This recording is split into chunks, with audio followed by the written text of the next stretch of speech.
Hey, what's up, guys? This is Response doing another live audio commentary. This is Breaking Down Build Orders Episode 2. I'm going to be talking about PvZ early game.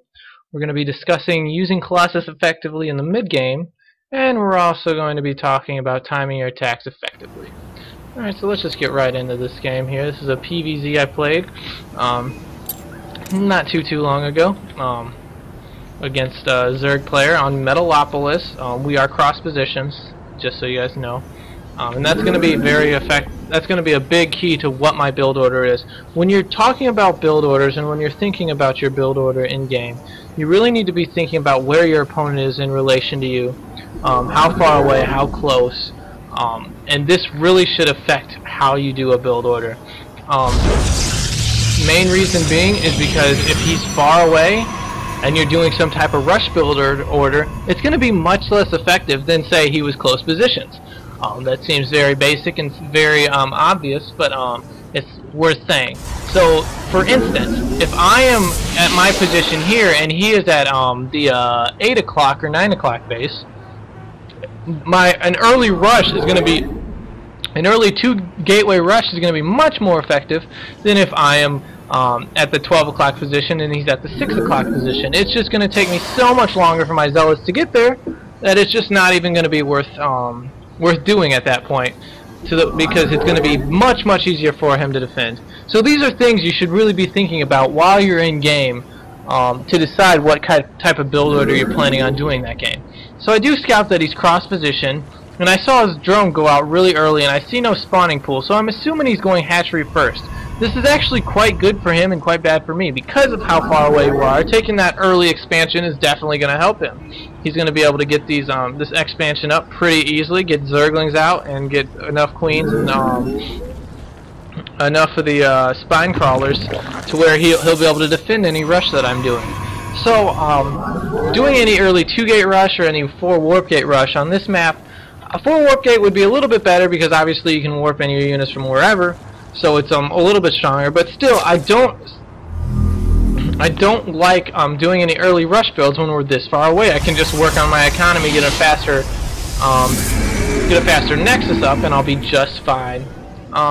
So yeah, I am just building a ton of probes. Notice I am not building zealot out on my base. I just go 1 gateway, 1 per pylon, 1 gateway straight into nexus.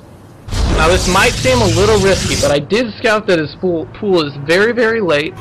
And I did scout that he went hatchery first, so I know I'm going to be able to expand here and get enough zealots out to defend. I just kind of have to wall this area here so he can't run in Zerglings really easily, and I'll be pretty much safe. So that's kind of my basic idea here. Now I'm throwing down a cybernetics core and getting an assimilator. You can do assimilator and cybernetics core at the same time pretty easily, and that's probably the best way to do it. I'm actually getting 2 assimilators. This is really nice. I'm actually planning on getting sentries earlier to be able to wall this off a lot easier against any Zergling rushes, and that's just going to make it a lot easier to defend. That's why I'm getting 2 gases, because you're going to need a lot of gas to get sentries, basically. They're 100 gas each, but they're only 50 minerals. So you don't need a lot of minerals, but you do need a ton of gas. So my core has already finished here, and I got 1 zealot out just now. Now this might seem like a very late zealot timing, and it honestly is. But you notice he's just got his first 6, looks like 8 Zerglings here. And with proper micro, I can take this down with probes and a zealot very easily.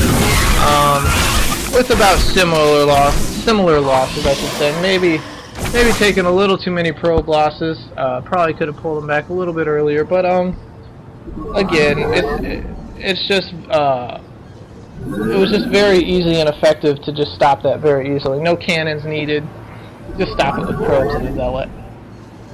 Alright, now you see I do get a stalker out because in case of zealot run-bys or something, or Zergling run-bys I should say, I can pick them off quite easily, and I'm starting on my sentries. Remember, I want to just get a lot of sentries here, so I can wall off with force fields my choke point here, and be pretty safe against any Zergling attacks or roach attacks or anything like that, just because he won't be able to get in. So yep, now is the time that I start adding gateways, or I get a robo first, and then I start adding gateways. You can do it two different ways. You can add gateways and then go robo, or vice versa. It doesn't really matter. If you want to be more aggressive, I'd prefer adding gateways first. If you want to play more of an economic style, like I prefer, I'd prefer going robotics first, just because then you can get an obs out and really figure out what exactly is going on. I sent a probe here, but I don't get really any information. I see he hasn't taken a third base yet, and he also has 2 spine crawlers.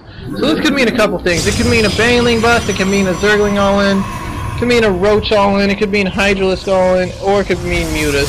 I really don't know at this point what he's going. So I'm just going to be adding gateways and be building Stalker, Sentry, Zealot, and some Colossus. And that's a pretty good rounded army to be able to do with anything that he possibly can do. And I'm adding 2 more gateways here, so I'm going to be up to 6. And my warp gate's just about finished here. So right after my robo finishes, yeah, I just start pumping out a lot of gateways.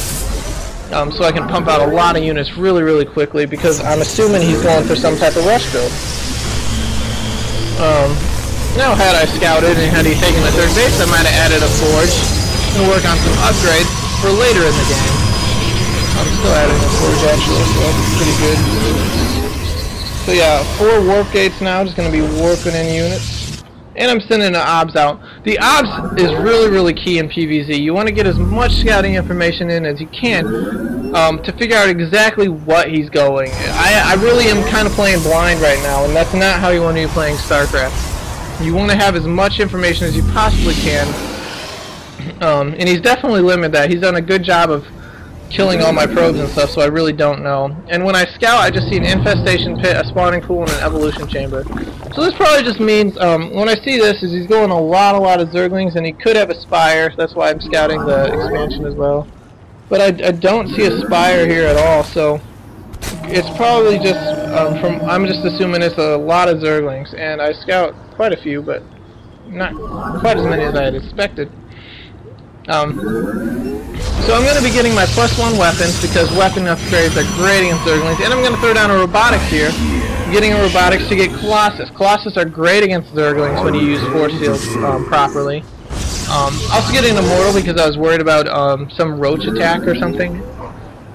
But the Immortal is really not going to be needed, because Immortals are not too good against Zerglings, really. So I'm just getting a nice scout out on exactly what he's doing. He just got a lot of Zerglings. This is kind of an odd build that I had never actually seen before. But I'm not too worried about it, because I know if I just use force fields properly and I use my Colossus properly, the Zerglings are not really going to be that great. Zerglings aren't very good against Protoss unless you get Mutalisks with them. Mutaling is a great combo to have, and it's very dangerous to defend against Protoss, because defend as Protoss, because your Stalkers just target the Lings and the Mutas get free shots, and it's just so frustrating. And notice I've just got a nice little, I'm not moving out, I got a nice little ball of units here. I don't want to move out too quickly and have all my units get surrounded. I was waiting for my Colossus here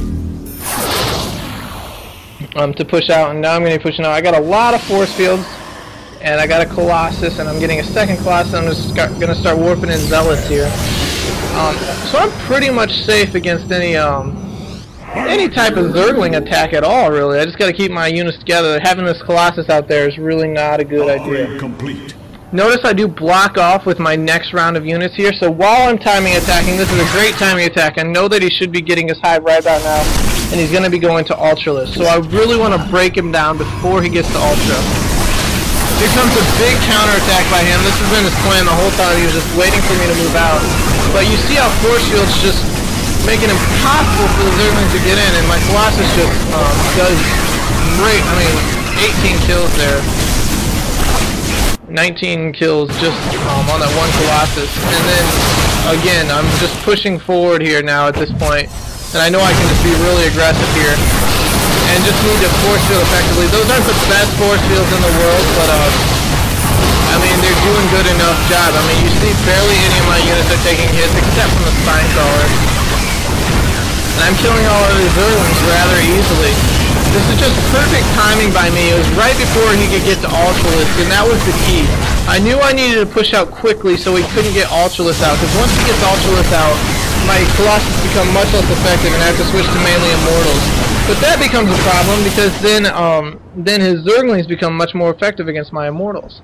So this was pretty much the best timing that I could have pushed out on, and I was really going to be pushing really hard at that point. Alright, I hope you enjoyed this commentary here. If you guys have any questions, go ahead and ask me. Thanks, and thank you for watching.